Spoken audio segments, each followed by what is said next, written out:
I play games, mainly Valorant. I want to upload that. Girl plays only Valorant. What do you mean? Mainly Valorant. She only plays Valorant. What does she mean by that? Chat, what does she mean by that? That's all she plays. We're gonna watch Nira's video.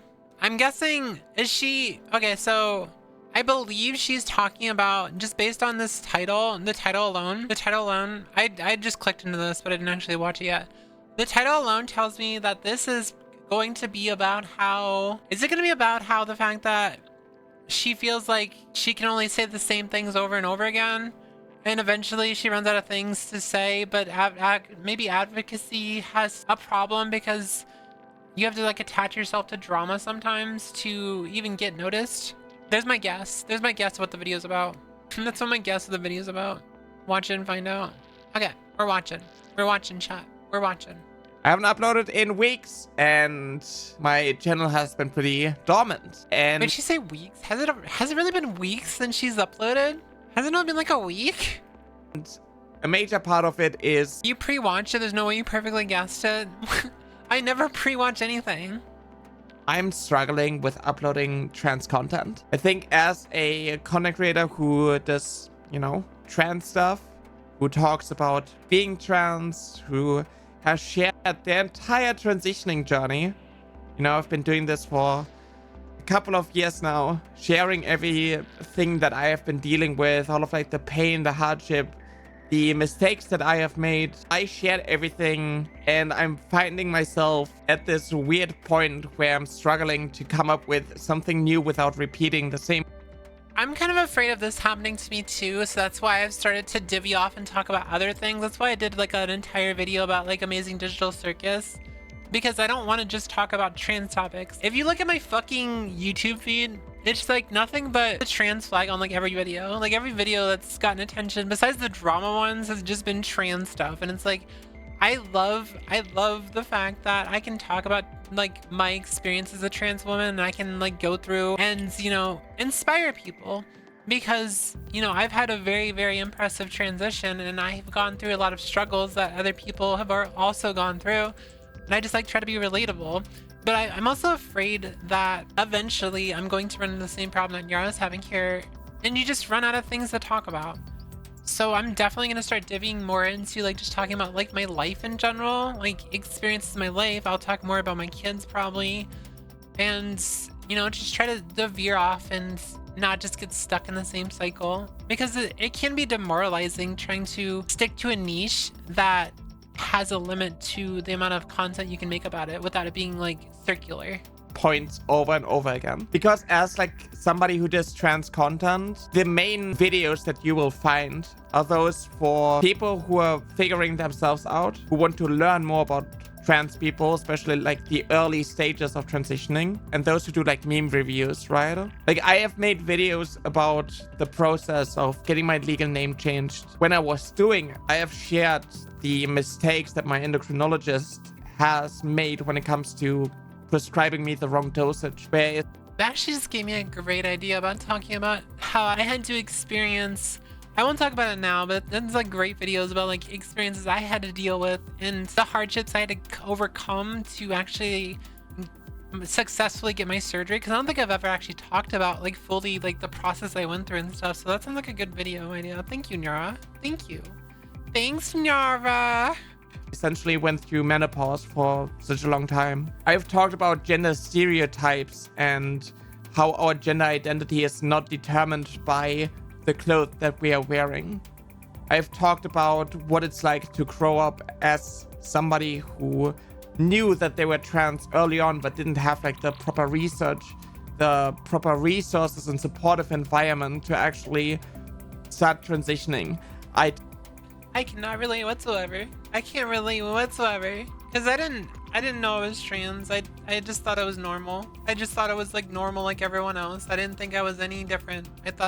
I was like, everyone thinks that they want to be a girl. Talked about what it's like to have to repress your trans identity, who has to hide and, you know, starts to disassociate, gets depressed. I've talked about these things, and I've talked about how important it was for me to start transitioning, to go on this journey, And I'm more referring to, it's not completely like normal for someone to obsess about being the other gender. They thought they were normal cisgender thoughts, you know? They are not. how I'm finally at a point where the friendships that I make feel real, the memories that I make feel like mine, and I'm more comfortable in my body. It didn't eliminate a lot of the dysphoria. I still struggle with my voice. I still have imposter syndrome. I still feel regret because I didn't transition sooner. And I've talked about this. I shared everything. And what is... I have a lot of regret for not realizing sooner, and also not starting my transition sooner. I could have started looking at this stuff like back in 2015. That's when I first found out about trans people, and like when I first realized that I had gender dysphoria of some kind. But I didn't think I was ready, and I think I came out at the right time. Like when I came out, I think that was the proper time for me to come out. So I regret, but I also don't regret it, because I feel like if I had tried sooner, I probably would have never gotten as far as I have now. And it's really weird hearing her say the thing about like making memories now, because when I look at when I remember like my memories from back then of like who I was before, I feel like that wasn't me. Like I feel like I'm just watching someone else's life, and it's really strange having these memories of someone else's life. It's a really weird feeling, and I don't know if it's like an unhealthy feeling, because like if I try to think back like situations I was with my wife, like if I try to think of when I was a kid, or when, you know, it's like going out with my wife and like dates or hanging out with her, I always think of myself as a woman. I don't think of myself as I was before. But if I try to think of myself as I was before, I'm like, these aren't my memories. This is someone else. left for me is to just debunk transphobic talking points. 2025 was for me a year where my advocacy, what I shared, put me in the spotlight of, you know, people like Tectone, Revsestesu, Asmongold, and so on. And there was a lot of hate coming my way that I tried to debunk, that I used as an opportunity to educate on why we care about trans kids, how trans kids exist, and a trans girl does deserve to live a life as a girl with other girls and have some form of normalcy. Dealing with gender dysphoria is already enough. It is incredibly difficult, but it's getting so much more worse when you're forced to hide who you are or the healthcare that can help you. Hearing about that decision the other day by the Supreme Court, basically saying that trans kids are basically going to be forced to not play sports with their peers, was such a heartbreaking moment to me, because it's like, where's the normacy there? If you're a trans kid and you want to, you know, if you're a trans girl and you want to play sports with your friends, you are not allowed to now based on where you live. Like you're legally allowed to be discriminated against, and where's the normacy there? What are these kids doing that is hurting anyone?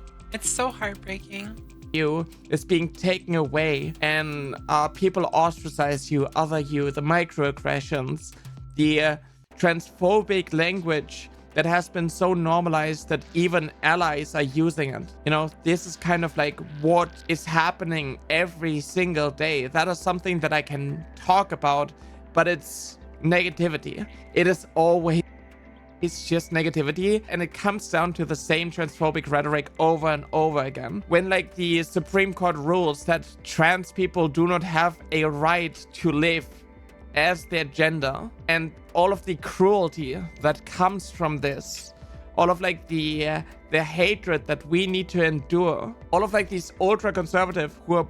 Did I just do it again where I talked about the Supreme Court and then she talked about the Supreme Court right after there? Did I just do that again? I didn't pre-watch it.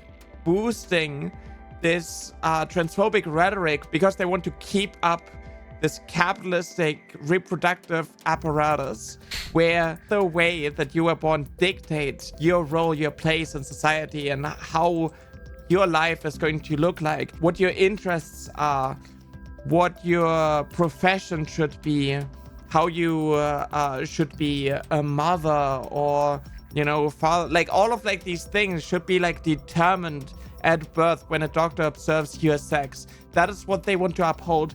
That is like what all of like the cruelty always rests on. I can talk about this, but there isn't a lot of like positivity because that is just like the political side right now. And it feels like I have to repeat the same things over and over again when I see more bad news, when I see more cruelty. All of like these fascists who are using trans people as like a scapegoat. Like nobody cares about climate change and so on anymore because they can cheer on the abuse of like an incredibly small marginalized community. And I'm tired. I'm exhausted. How can I talk about the positivity? How can I talk about like how me transitioning and so on helped me when I see in the world how life-saving medical treatment is being ripped away from people who desperately need it? Conservatives know that HRT improves the well-being of trans people. That is why they fight so hard to take it away. This entire like bioessentialism that they are pushing and so on, it's just a ideology. It's not based in science. It's not based in reality. It's just religious and like, you know, based in like capitalism. And I'm tired of just creating content that is me being attacked for being trans. I'm tired of me having to talk about all of like the horrible laws that are being put in place, all of like the horrible rulings in like various different countries right now. This is what I was saying about how I never asked to be an activist, and I don't necessarily want to be an activist. I just want to live my life and have fun with my chat and not have to fight for like a sense of normacy. Like this is what I meant by that. Like the fact that I feel like I can't do that. I feel like I'm stuck because I'm woke, chat. I'm fucking woke. Because I see the injustices and I see these people suffering and I have to say something. Yes, I'm part of the marginalized group that is suffering, but I can't just like ignore it. I can't let other people, I could be like other people. Like I mentioned this on stream, but I know someone who is trans and they're a VTuber and they take full advantage of the type of advocacy me and Yara do. And I could be like that too. I could just like hide everything about myself, never talk about anything having to do with trans people, and just like have fun and have a good community, and I'd probably be much bigger. But since I am so woke, which is by definition, you know, realizing the injustices in the world against marginalized groups, I just can't. Like I couldn't do it. I have to do something about it. I have to say something. I have to speak up. Because that's just the type of person I am. Because apparently the #1 priority of the entire world is to ruin the lives of innocent trans adults and children who just want to live, who just want to have like some form of normalcy, who want to be included in society. The government removing our bodily autonomy and like determining who we are. It's exhausting to see all of like the horrible shit in the world. It is so incredibly difficult for me to upload videos that help trans people to just keep going. You know, if your healthcare is being taken away, how your rights are being stripped away, how you're being portrayed as evil, as like a predator and so on, how you're not allowed to go into spaces that align with your gender identity because like these billionaires are funding this culture war. Like how can I help them not lose hope when all there is negativity? And I think a huge part of why I can keep going is because I have a community. When I get DMs of people telling me how my videos have helped them, I cannot change the horrible things that are going on in the world, but I can just be here and talk about this. I can talk about... Yeah, I get DMs like that too. When I get the DMs that tell me things that like I inspire them to keep going, and you know, those are like really special to me. And it's probably one of the reasons why I keep going with it too. And I don't even get like even a fraction of the harassment that Nyara gets. Keep that in mind. How these things affect me so other people feel seen. But it's so hard. And I wish there were better news. I wish I could talk about like the positive things a little bit more, highlighting like the good things. Because I can tell you how me going on HRT has benefited me. But when I see how trans people, how this care is being taken away from them, it's painful. I was thinking about like how I want to do my content from now on, what road I want to go in. But I feel like I'm always going to be a streamer first, right? I like just sitting here and sharing how I feel. And I want to keep doing that. Maybe not as frequently right now. Maybe only when there's like something that I really feel like I have enough to actually talk about it. Maybe I want to try to find different angles to certain things. Maybe I want to like branch out. I'm not entirely sure. But right now, I play games, mainly Valorant. And I want to upload that. Girl plays only Valorant. What do you mean? Mainly Valorant. She only plays Valorant. What does she mean by that? Chat, what does she mean by that? That's all she plays. I've literally never seen her play a different game unless she's collabing with someone. She plays Sucker for Love 2 and Soma Win. That's on a collab. That's in a collab, so that's what I just said, unless she's doing a collab. In February? Girl, it's July. It's July. She said mainly Valorant. It's only Valorant. I invited her to play Minecraft. She was like talking about how she wanted to get on Minecraft. And I was like, let's play Minecraft. She's like, you want to play Minecraft together? I was like, yeah. And then she never talked about it again. On my second channel, on my daily dose of Niara account. So I have like a little bit of like separation so I can upload like footage and so on. Right now I only have like shorts, but I want to turn the shorts that I have into long form videos as well. And there's a lot of content. I've been doing this for, you know, some time now. I actually wanted to, you know, make a proper video like talking about these things, but I feel like it's really difficult for me to sit down, write a script and, you know, record that. I want to build this account a little bit more because that represents my stream content a little bit more, because I just didn't have the energy to talk about like every little horrible thing that is going on that is just part of like this mountain of gigantic cruelty that we have to deal with. But I also want to find more positive aspects, because I think in times like this it's important to just keep going, because this will pass. It's eventually going to be over. It's going to take a while to undo all of like the horrible The pendulum will swing back. I've mentioned so many times that I really believe what's going on is an extinction burst. An extinction burst is where a very bad behavior happens and it's basically at the end of its time being acceptable in society, and because people don't want to accept it anymore, and it will get really, really bad for a while. Someone will do that behavior so badly and then suddenly it's gone. That behavior will be gone. And I think bigotry is what we're talking about here. I think bigotry in general is going through an extinction burst. And maybe we'll be more of a progressive society after it's over. It's just gonna get really bad.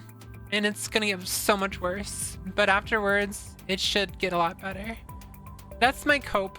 And I hope that I'm right. things that this administration has done to trans people in the US, you know, when it comes to like trans people in the UK, it's going to take a while, but we will survive this. People in society, generally people in society, are not going to be as hostile towards trans people as portrayed in the media and so on. They're definitely not. Like when I was still visibly trans, and even people I know that are visibly trans, they're not hostile at all. It's more people are interested, they want to know, and most of them are accepting. And if they're not accepting, they keep it to themselves.